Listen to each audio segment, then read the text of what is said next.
Assalamualaikum warahmatullahi wabarakatuh. Hello everyone. Saya Helidiana dengan NIM H024011. Saya dari Program Studi Pendidikan Bahasa Inggris. Pada kesempatan kali ini, saya akan mempresentasikan tugas mata kuliah perkembangan peserta didik yang berjudul Program Collaborative Discussion berbahasa Inggris berbasis perkembangan kognitif dan sosial emosional untuk peserta didik SMP. Mengapa saya memilih program ini? Saya memilih program ini karena pembelajaran bahasa Inggris di SMP seharusnya tidak hanya berfokus pada tata bahasa dan kosakata, tetapi juga pada kemampuan siswa untuk berkomunikasi secara aktif. Pada usia SMP, yaitu sekitar 12 tahun sampai 15 tahun, peserta didik mulai mengalami perkembangan yang cukup pesat. Mereka mulai mampu berpikir lebih abstrak, berani menyampaikan pendapat, dan lebih aktif berinteraksi dengan teman sebayanya. Oleh karena itu, pembelajaran bahasa Inggris perlu dirancang agar siswa lebih memiliki kesempatan untuk menggunakan bahasa tersebut dalam dunia nyata. Misalnya, melalui kegiatan diskusi dan kerja kelompok. Dalam merancang program ini, saya menggunakan dua teori perkembangan sebagai landasan utama. Yang pertama itu teori perkembangan kognitif dari Jean Piaget. Menurut Piaget, siswa SMP berada pada tahap operasional formal. Pada tahap ini mereka sudah mulai mampu berpikir logis, menganalisis masalah, dan memberikan alasan terhadap pendapat yang mereka sampaikan. Kemudian yang kedua, teori dari Lev-Vygotsky yang menekankan pentingnya interaksi sosial dalam proses belajar.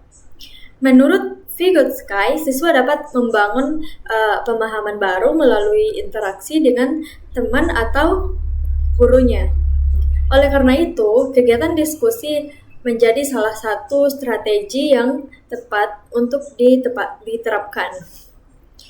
Jika dilihat dari karakteristik perkembangannya, peserta didik SMP sudah mulai memiliki kemampuan berpikir logis dan mampu menganalisis permasalahan sederhana.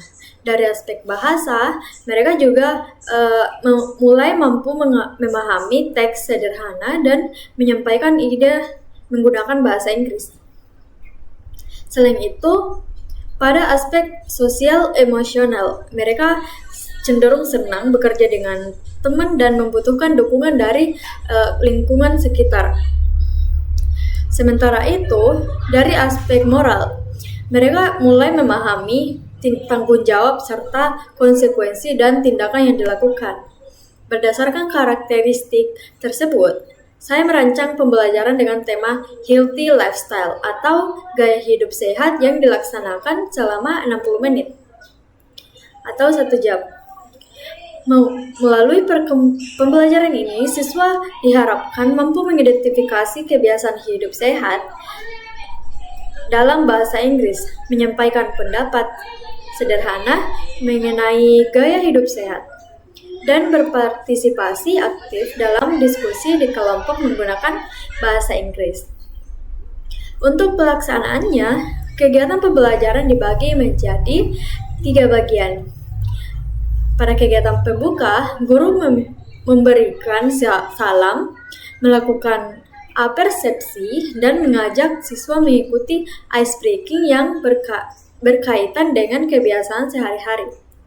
Kemudian pada kegiatan inti, siswa mengamati gambar mengenai gaya hidup sehat, berdiskusi dalam kelompok kecil, menjawab pertanyaan yang diberikan, lalu mempresentasikan hasil diskusi mereka di depan kelas. Selanjutnya, pada kegiatan penutup, guru bersama siswa menyimpulkan materi yang telah dipelajari dan melakukan refleksi singkat mengenai kegiatan pembelajaran hari itu. Pemilihan metode diskusi ini didasarkan pada teori Vygotsky yang menekankan pentingnya interaksi sosial dan belajar, sekaligus mendukung kemampuan berpikir kritis yang berkembang pada tahap operasional formal menurut Piaget.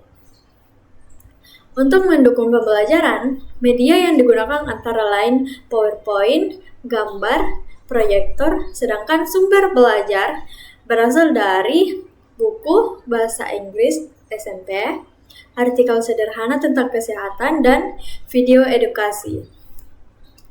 Media visual dipilih karena dapat membantu siswa memahami materi dengan lebih mudah, serta membuat mereka lebih tertarik dan aktif selama proses pembelajaran. Selanjutnya, penilaian dilakukan melalui observasi untuk kerja selama kegiatan diskusi berlangsung. Beberapa aspek yang dinilai meliputi kemampuan berbicara atau speaking, penggunaan kosakata atau vocabulary, partisipasi dalam diskusi, serta kepercayaan diri saat menyampaikan pendapat di depan kelas. Penilaian autentik ini dianggap lebih sesuai karena mampu menggambarkan kemampuan siswa dalam situasi komunikasi yang nyata. Dari proses perancangan ini, saya menyadari bahwa memahami karakteristik perkembangan peserta didik sangat penting dalam menyusun kegiatan pembelajaran yang efektif.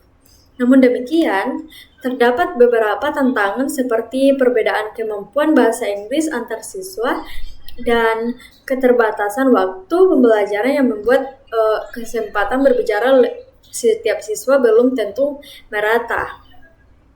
Kedepannya, program ini dapat dikembangkan menjadi proyek kolaboratif yang berlangsung lebih lama, sehingga siswa memiliki kesempatan untuk lebih banyak berlatih menggunakan bahasa Inggris. Baik, demikian presentasi yang dapat saya sampaikan. Terima kasih atas perhatiannya. Thanks for watching, guys. Assalamualaikum warahmatullahi wabarakatuh.